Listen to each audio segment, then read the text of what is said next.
Assalamualaikum warahmatullahi wabarakatuh. Selamat siang teman-temanku dimanapun Anda berada. Untuk part yang sebelumnya, saya telah menceritakan tentang penciptaan Nabi Adam, yang mana tanahnya diambil dari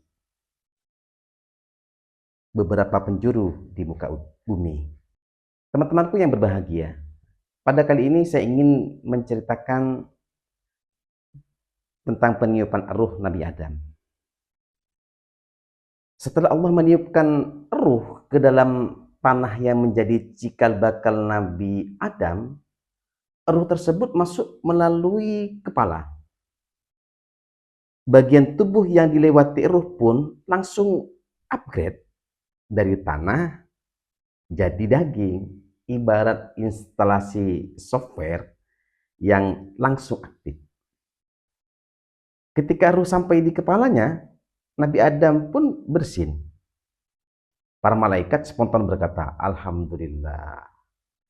Oleh karena itu, di syariat Nabi Muhammad SAW, apabila ada orang bersin, disunnahkan untuk mengucapkan Alhamdulillah. Kemudian orang yang berada di sampingnya juga disunnahkan untuk mendoakan Yarhamukallah. Teman-temanku yang berbahagia, konon ada riwayat yang mengatakan bahwa Allah langsung mengirim notifikasi ilham pada Nabi Adam agar beliau ikut mengucapkan Alhamdulillahirabbil alamin saat bersin. Lalu Allah pun membalas, rahimaka rabbuka ya Adam. Mudah-mudahan Tuhanmu memberi rahmat terhadapmu wahai Adam.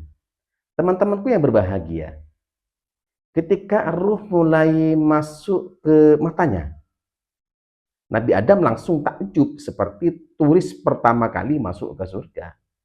Melirik buah-buahan yang warnanya menggoda. Begitu ruh sampai di perut, muncul rasa lapar pertama sepanjang sejarah. Tanpa pikir panjang, Nabi Adam langsung meloncat. Padahal ruh belum selesai mengisi kakinya. Akhirnya, jadilah adegan unik. Calon manusia pertama sudah sibuk cari makanan, padahal kakinya belum jadi. Oleh karena itu Allah berfirman, khuliqal insanu min ajal. Manusia telah dijadikan bertabiat tergesa-gesa. Teman-temanku yang berbahagia, jadi kalau manusia itu memiliki keinginan menikah lebih dari satu, padahal ekonominya pas-pasan, ya wajarlah. Sebab kita keturunan Nabi Adam.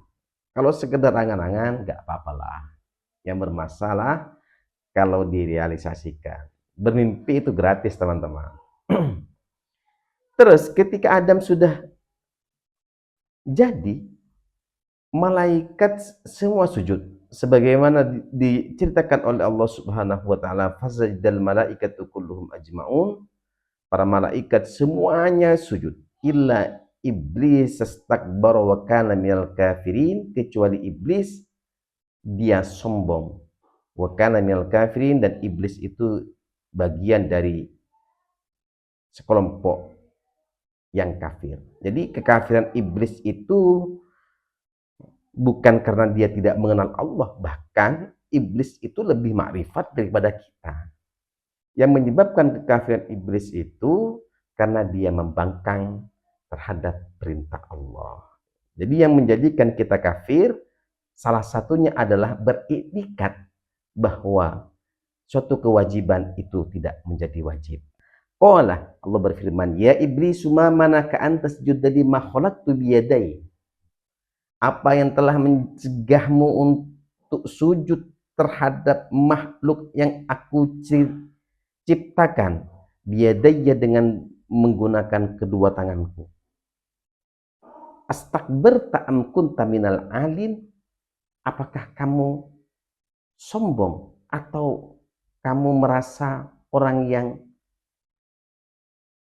tinggi? Maka iblis menjawab, qala ana khairum minhu khalaqtani min nar wa khalaqtahu min tin.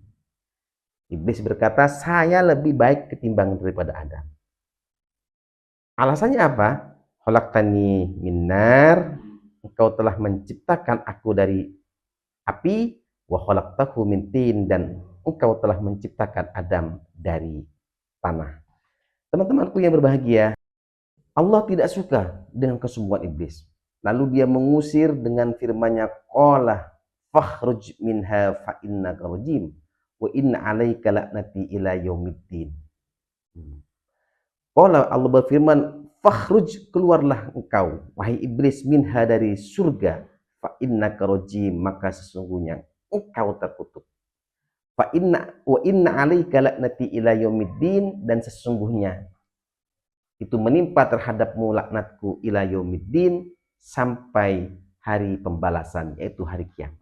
Teman-temanku yang berbahagia, nah, kita berkaca kepada kesombongan iblis, bahwa takabur akan mendustakan kebenaran. Jadi ketika orang sombong, dia akan mendustakan sebuah realita. Kesombongan seperti awan gelap yang menutupi cahaya hati. Semakin tebal ia tumbuh, semakin redup pula nurani kita bersinar. Kesombongan membangun tembok tinggi di sekeliling hati, tampak kokoh dari luar, tapi membuat jiwa terkurung dan sepi di dalamnya. Sombong seperti perahu bocor yang dihias indah, terlihat megah di permukaan, namun perlahan tenggelam oleh kebodohan sendiri. Teman-temanku yang berbahagia, ketika iblis dikeluarkan dari surga, dia memohon kepada Allah, qala rabbi fa'andirni ila yaumi yub'atsun.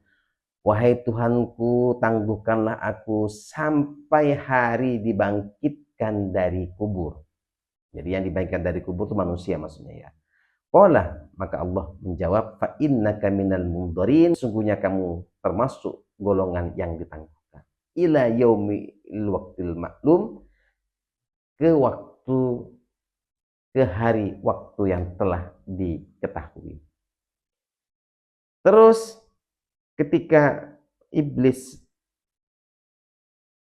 mendapatkan jawaban atau persetujuan dari Allah Subhanahu wa taala, dia berkata, qala fa bi izzatika la uwiyannahum ajma'in illa ibadaka minhumul mukhlasin. Fa bi izzatika, maka demi kemuliaan Engkau Tuhan, la uwiyannahum ajma'in, niscaya anak Adam akan saya sesatkan ajma'in semuanya, illa ibadaka minhumul mukhlasin, kecuali hamba-hambamu yang ikhlas.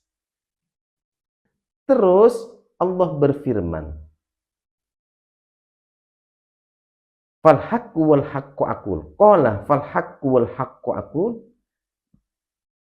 maka yang benar adalah sumpahku, dan hanya kebenaran itu aku akan mengatakan.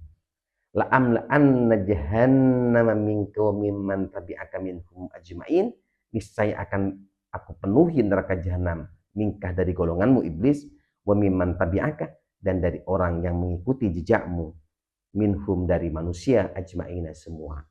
Jadi Allah Subhanahu wa taala ketika iblis mengajukan permohonan kepada Allah Subhanahu wa taala untuk menyesatkan anak Adam, oleh Allah Subhanahu wa taala direstui, ya, direstui.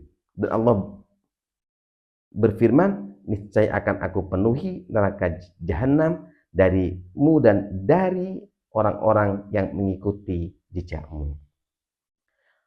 Teman-temanku yang berbahagia, Asy-Sya'bi berkata, iblis diturunkan dalam keadaan istimalus somma. Istimalus somma itu memasukkan tangannya dalam baju. Jadi tangan dimasukkan ke dalam baju. Oleh karena itu dimakruhkan ketika kita sholat, yaitu dengan memasukkan tangan kita ke dalam baju. Nah, dikarenakan nanti itu tidak bisa bergerak. Ya. Terus kemudian iblis juga turun dalam keadaan bersurban dan menggunakan satu sandal. Jadi iblis itu kalau berjalan dengan menggunakan satu sandal. Oleh karena itu kita tidak diperbolehkan oleh Kanjeng Nabi untuk berjalan dengan menggunakan satu sandal, karena itu adalah perilaku iblis. Teman-temanku yang berbahagia, Humaid bin Hilal bercerita, saat pertama kali turun ke bumi, iblis tampil gaya sambil berkaca pinggang. Jadi iblis turun ke bumi itu gaya dalam keadaan berkaca pinggang. Ya. Seperti mau foto OOTD ya. Gara-gara aksi pose inilah berkaca pinggang dilarang saat sholat. Begitu mendarat, iblis protes. Tuhan, engkau menurunkanku, Tuhan, engkau menurunkanku hanya karena ada. Aku tak bisa apa-apa kecuali kau beri izin. Allah pun berfirman, baiklah, kamu boleh menguasai Adam. Iblis makin semangat, tambahi lagi dong. Allah menjawab, Adam tak akan punya anak kecuali kamu juga bakal punya anak-anak sepertinya. Oh, iblis gembira. Tambahi lagi Tuhan. Allah berfirman, kamu boleh tinggal dalam hati keturunan Adam dan mengalir di dalam tubuh mereka seperti darah. Belum puas lagi, iblis minta, tambahi lagi Tuhan. Allah berfirman, wa ajlib alaihim bi khailika wa rajilika wa syarikum fil amwali wal auladi wa'iduhum wa ma ya'iduhumus syaitanu illa ghurura. Dan kerahkanlah terhadap mereka pasukan berkuda dan pasukanmu yang berjalan kaki, dan bersikaplah dengan mereka pada harta anak-anak dan beri janjilah mereka, dan tidak ada yang dijanjikan oleh setan kepada mereka melainkan tipuan. Artinya begini, dalam ayat tersebut menerangkan bahwa Allah mempersilahkan iblis untuk mengajak manusia dalam keburukan, sebagaimana penunggang kuda memacu kudanya dan pejalan kaki yang menghentakkan kakinya. Ayo silakan, apa-apa. Dan Allah juga mempersilahkan iblis menggoda Adam dan anak cucunya untuk memakan harta haram dan memperoleh anak dengan cara zina. Dan juga pada ayat di atas, Allah mempersilahkan kepada iblis untuk mengutarakan janji-janji manis yang menjerumuskan kepada manusia. Seperti membisikkan, mumpung hidup di dunia, puas-puaskanlah karena hidup cuma satu kali. Namun Allah memberi catatan bahwa ajakan iblis adalah tipu daya. Teman-teman yang berbahagia, tak mau kalah dengan iblis, Nabi Adam juga meminta kepada Allah seraya berkata kepadanya, wahai Tuhanku, engkau telah menangguhkan iblis sampai hari kiamat dan telah menguasakannya kepadaku, dan saya tidak bisa mencegahnya kecuali dengan pertolonganmu. Mendengar keluhan, Allah berfirman, kamu tidak punya anak kecuali aku telah memasrahkannya kepada malaikat yang akan menjaganya dari teman-teman yang jahat. Adam berkata, wahai Tuhanku, tambahi lagi. Allah berfirman, satu kebaikan akan dibalas dengan 10 kebaikan dan akan aku tambahi. Sedangkan keburukan dibalas dengan satu keburukan dan akan aku hapus. Adam berkata, wahai Tuhanku, tambahi lagi. Maka Allah berfirman, Qul ya ibadiyalladzina asrafu ala anfusihim la taqnatu min rahmatillah. Innallaha yaghfirud dzunuba jami'a. Katakan, hai hamba-hambaku yang melampaui batas terhadap diri mereka sendiri, janganlah kamu berputus asa dari rahmat Allah. Sesungguhnya Allah mengampuni dosa-dosa semuanya. Sesungguhnya dialah yang maha pengampun lagi maha penyayang.